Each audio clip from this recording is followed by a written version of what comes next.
এই মুহূর্তে পাওয়া আপডেট আন্তর্জাতিক সংবাদে আপনাদের স্বাগত। শুরুতেই সংবাদ শিরোনাম। ইসরায়েলের সঙ্গে নতুন করে আলোচনা প্রত্যাখ্যান করল হামাস। এবারে জানাবো রিজার্ভ সেনাদের বিদ্রোহের হুমকি, তদন্ত শুরু করেছে ইসরায়েল। অস্থিরতা শুরু হয়ে গেছে ইহুদিবাদী সেনাবাহিনীতে। আরও জানাবো গাজায় ফাঁদে ফেলে ইসরায়েলি সৈন্যদের বন্দী করার দাবি হামাসের। এদিকে সামনের মাসেই শুরু হবে তৃতীয় বিশ্বযুদ্ধ। সবশেষে জানাবো এবার ওদের শিক্ষা দেওয়া হবে। তাইওয়ানকে ঘিরে যুদ্ধের মহড়া শুরুর পর ঘোষণা করল চীনা সেনা। শুনছিলেন সংবাদ শিরোনাম, এবারে জানিয়ে দিব বিস্তারিত।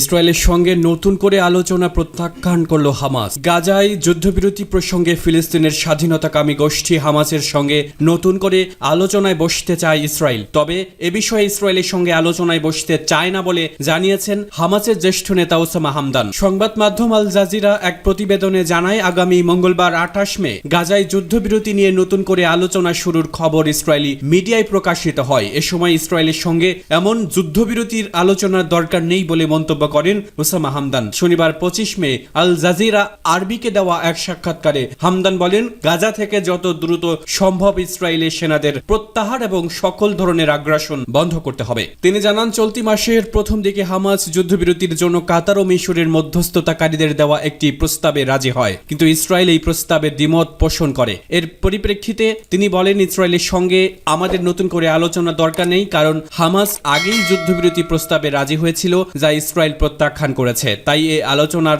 অর্থ হলো গাজায় আগ্রাসন চালিয়ে রাখার জন্য ইসরায়েলকে আরো সময় দেওয়া। উল্লেখ্য, ইসরায়েল হামাসকে যে নতুন প্রস্তাব দিয়েছে তাতে গাজায় স্থায়ী যুদ্ধবিরতির কথা উল্লেখ নেই, বরং বলা হয়েছে গাজায় কয়েক মাসের যুদ্ধবিরতির পর ইসরায়েল আবার যুদ্ধ শুরু করতে পারবে। ইসরায়েল হামাসকে ধ্বংস করার আগ পর্যন্ত যুদ্ধ বন্ধ করবে না বলে স্পষ্ট জানিয়েছে। এদিকে হামাস সাময়িক কোনো যুদ্ধবিরতি প্রস্তাব মানবে না বলে স্পষ্ট জানিয়েছে, তারা স্থায়ীভাবে যুদ্ধ বন্ধ করতে চায়।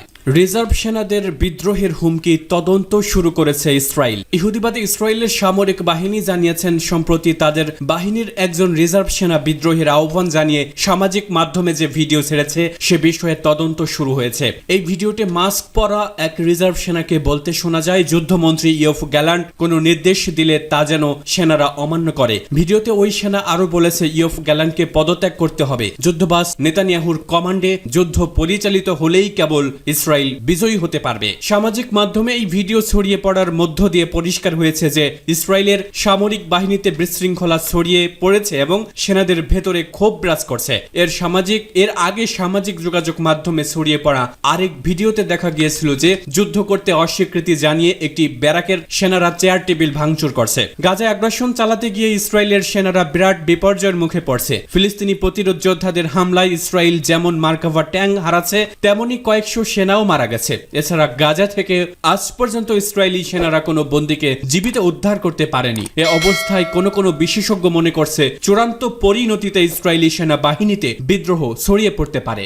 গাজায় ফাঁদে ফেলে ইসরায়েলি সৈন্যদের বন্দী করার দাবি হামাসের। ফিলিস্তিনি প্রতিরোধ আন্দোলন হামাসের সামরিক শাখা আল কাসাম ব্রিগেড ইসরায়েলের একদল সৈনিককে ফাঁদে ফেলে বন্দী করার দাবি করে। ফিলিস্তিনি গ্রুপটি একটি রেকর্ড করা অডিও বার্তায় এই দাবি করে। গাজায় ইসরায়েলি সেনাবাহিনীর অভিযানের সময় তাদের বন্দী করা হয় বলে এতে জানানো হয়। কাসাম ব্রিগেডের মুখপাত্র আবু ওবায়দা অবশ্য কতজন ইসরায়েলি সৈন্যকে বন্দী করা হয়েছে সে তথ্য দেননি। তবে তিনি জানিয়েছেন, ওই ইসরায়েলি সৈন্য দলে যত সৈন্য ছিল তারা সবাই হয় নিহত বা আহত অথবা বন্দী হয়েছে। হামাস এ নিয়ে একটি সংক্ষিপ্ত ভিডিও প্রকাশ করেছে। এতে দেখা যায় ফিলিস্তিনি যোদ্ধারা এক ইসরায়েলি সৈন্যকে টেনে হামাসের একটি সুড়ঙ্গে নিয়ে যাচ্ছে। উত্তর গাজার জাবালিয়ায় এ ঘটনা ঘটে বলে জানানো হয়েছে। এখানে আগে থেকে ইসরায়েলি সৈন্যরা প্রবল প্রতিরোধের মুখে পড়ছিল। ইসরায়েলি সেনাবাহিনী অবশ্য হামাস যোদ্ধাদের হাতে তাদের সৈন্য আটক হওয়ার দাবি অস্বীকার করেছে। ইসরায়েলি সেনাবাহিনী এক্স পোস্টে জানায়, ইসরায়েলি সেনাবাহিনী স্পষ্ট করেছে যে তাদের কোনো সৈন্য অপহরণ বা দুর্ঘটনার শিকার হয়নি। ফাইটিং কম্পাউন্ড ব্যবহার করে তীব্র লড়াই করছে হামাস। গাজার ফিলিস্তিনি যোদ্ধারা উত্তরাঞ্চলের জাবালিয়া উদ্বাস্তু শিবিরে ফাইটিং কম্পাউন্ড প্রতিষ্ঠা করেছে।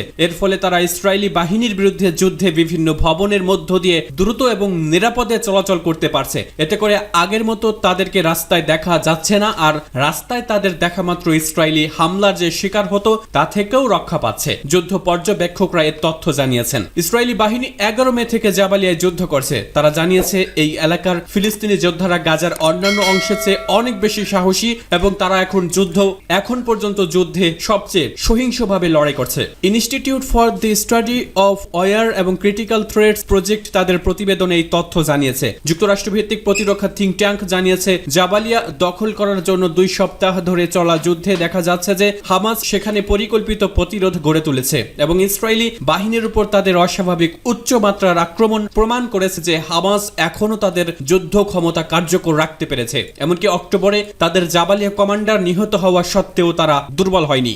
ISWCTP জানায় হামাস তার সামরিক শাখাকে প্রচলিত সামরিক বাহিনীর মতো সংঘবদ্ধ করেছে এবং তা পরিচালনার জন্য অভিজ্ঞ সামরিক কমান্ডারদের ব্যাপক বিকল্প তৈরি করেছে। তারা জানায় ইসরায়েলি সামরিক বাহিনীর তীব্র চাপ সত্ত্বেও অব্যাহতভাবে যুদ্ধ করার জন্য হামাস এই প্রচলিত সামরিক কাঠামো ব্যবহার করছে। সূত্র আল জাজিরা। সামনের মাসে শুরু হবে তৃতীয় বিশ্বযুদ্ধ। আগামী 18 জুন তৃতীয় বিশ্বযুদ্ধ হতে পারে বলে ভবিষ্যৎবাণী করেছেন ভারতীয় এক জ্যোতিষী। সোশ্যাল মিডিয়ায় এক পোস্টে জ্যোতিষী কুশল কুমার জানিয়েছেন 2024 সালে গোটা বিশ্বে একটি যুদ্ধের পরিস্থিতি তৈরি হবে। কোরিয়া, চীন, তাইওয়ান, মধ্যপ্রাচ্য, ইউক্রেন, রাশিয়ার মধ্যে যুদ্ধ পরিস্থিতি আরো মারাত্মক আকার ধারণ করবে। সম্প্রতি ইরান ইসরায়েল যুদ্ধ, রাশিয়ান ইউক্রেন যুদ্ধের মতো পরিস্থিতি দেখে অনেক জ্যোতিষী আরো একটি যুদ্ধ হওয়া বাকি আছে বলে মত প্রকাশ করেছেন। কিন্তু সেই যুদ্ধ কবে শুরু হবে তা এর আগে কেউ বলেননি। জ্যোতিষী কুশল কুমার তার ভবিষ্যৎবাণীতে বলেছেন আগামী কিছুদিনের মধ্যে কয়েকটি দেশে এমন পরিস্থিতি তৈরি হবে যে সেখানে শাসন ক্ষমতায় থাকা দলগুলোকে তাদের ক্ষমতা ধরে রাখতে রীতিমতো বেগ পেতে হবে। সেক্ষেত্রে অনেক রাষ্ট্রনেতাই পরিস্থিতির সঙ্গে মানিয়ে নিতে না পেরে পদত্যাগ করতে বাধ্য হবেন। কুশল কুমারের এই ভবিষ্যৎবাণী নজর কেড়েছে সোশ্যাল মিডিয়া ব্যবহারকারীদের। তার সোশ্যাল মিডিয়া প্রোফাইল অনুযায়ী তিনি একজন বৈদিক জ্যোতিষী। তিনি ভবিষ্যতের ঘটনা সম্পর্কে ভবিষ্যৎবাণী করতে গ্রহের অবস্থান দেখানো চার্ট ব্যবহার করেন। তিনি বলেছেন 2024 সালে বিশ্বজুড়ে হটস্পটগুলোতে যুদ্ধ পরিস্থিতির বিষয়ে উদ্বেগ রয়েছে। বিশেষ করে কোরিয়া, চীন, তাইওয়ানের মধ্যে মধ্যপ্রাচ্যের মতো যুদ্ধের ফ্রন্ট খুলবে। কুশল কুমার তার পোস্টে আরো বলেছেন এটি একটি দুর্বল সময়, সমসাময়িক গ্রহের গতিবিধি তাই নির্দেশ করে। তারপর জ্যোতিষী সেই তারিখটি প্রকাশ করেন। তারিখে তিনি মনে করেন তৃতীয় বিশ্বযুদ্ধ শুরু হবে। তিনি তার ভবিষ্যৎবাণীতে বলেছেন এখন WW3 ট্রিগার করার জন্য সবচেয়ে শক্তিশালী গ্রহের উদ্দীপনার তারিখ হলো মঙ্গলবার 18 জুন 2024। যদিও 10 এবং 29 জুনও এর প্রকাশ ঘটতে পারে। ইতোমধ্যেই এই জ্যোতিষ কুশল কুমারের ভবিষ্যৎবাণী সোশ্যাল মিডিয়ায় ভাইরাল হয়েছে। এর আগেও একাধিক জ্যোতিষী তৃতীয় বিশ্বযুদ্ধ নিয়ে ভবিষ্যৎবাণী করেছেন। সূত্র দ্য ইকোনমিক্স টাইমস।